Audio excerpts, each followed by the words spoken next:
Neama, you heard some statements from John Jr. there. Now, is that believable? How far will that defense go that he did not know what was going on when it comes out to those financial statements, that he left that to the expert? What do you think of this claim? Well, Corral, whether it's believable or not, the question is, does it really help the case? And the problem is, the judge has already ruled that these statements were fraudulent. And unless a defense witness can prove that there wasn't inflation, there wasn't overvaluation, Donald Jr. and Eric pointing the finger at others in the organization doesn't really move the ball. Now, it helps with respect to some of the claims that require intent, but what they need to do with the defense, really what this is all about, is to show the judge that, hey, what we submitted to banks, this wasn't fraudulent at all. Pointing the fingers doesn't get them there. I also want to bring up the fact that the former president, he has said on his Truth social media platform that there was a full disclaimer on those financial statements, telling readers that they must do their own due diligence and analysis. Now, how much weight does a disclaimer on financial statements even hold? Does that provide some protection to the Trump family regarding this case?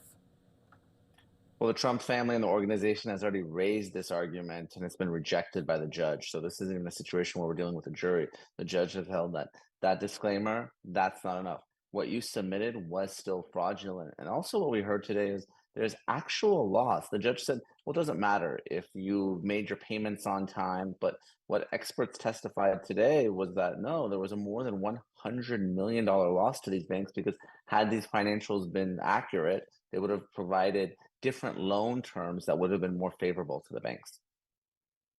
I want to get back to that point that you made, the fact that this is a non-jury trial. Now, how does that apply when it comes to the defense moving with their statements? What kind of strategy are they going to take? Because they can't just go up to a jury and hoping that they can convince them. They're dealing with a judge to make that final decision.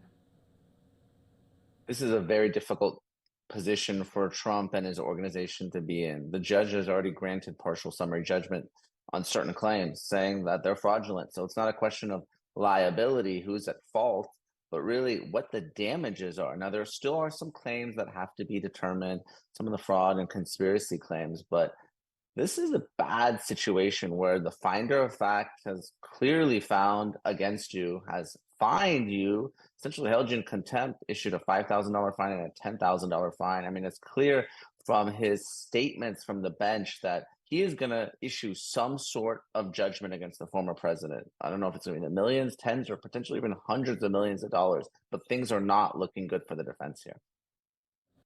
I want to get to some of the developments that were made last week. We know that Trump's former attorney, Michael Cohen, also testifying. When he took the stand, he had said that the president didn't specifically direct him to inflate assets. Now, of course, Trump's defense wanting the judge to rule in a verdict that day and toss out this entire case. Now, does this hurt the case of the prosecution to effectively convict Trump of wrongdoing, knowing that right now no one has taken the stand to directly link Trump to all of these allegations?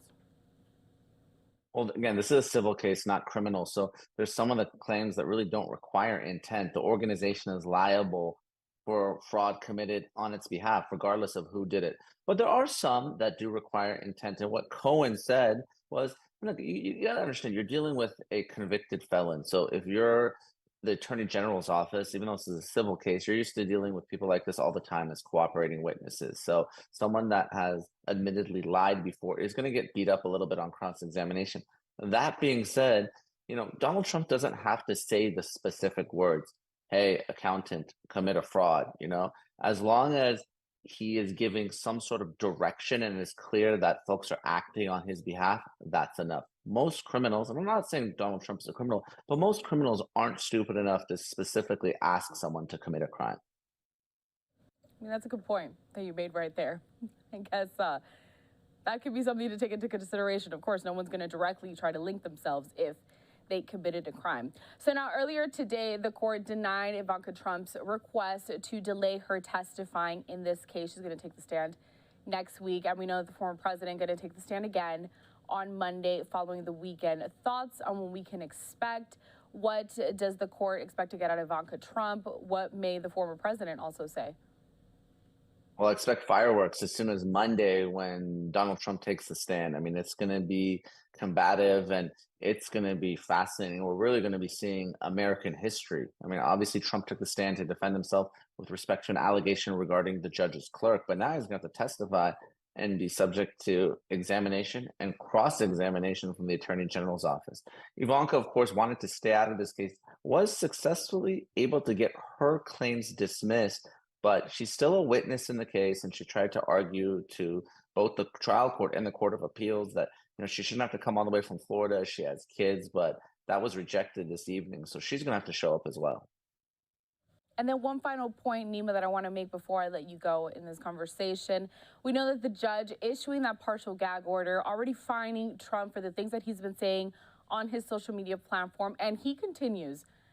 What is this doing? How is this hurting Trump? Clearly, he doesn't seem too scared about the repercussions coming from him voicing his opinions when it comes to this trial. Well, respectfully, I got to say the judge in this case has been all bark, no bite. I mean, if you're going to issue an order, you got to enforce the order. And I think Trump has crossed the line. And the question is, does he have the intestinal fortitude, the judge, of course, to actually hold Donald Trump in criminal contempt and do something about it? Because $10,000 to Donald Trump, I mean, that's walking around money. So, really the order here hasn't really been enforced. And let's see if the judge actually does something about it next week. Neama Rahmani, former federal prosecutor, thank you for coming here at Live Now from Fox, helping us break down the latest developments in this case. Of course, it's going to continue into next week. We'll wait to see what the former president says when he takes the stand Monday. Evanka Trump going to be taking the stand a couple days later. We hope to check in with you again to continue to dissect this information. Thanks for having me, Corral. And I do want to stick on this topic of Donald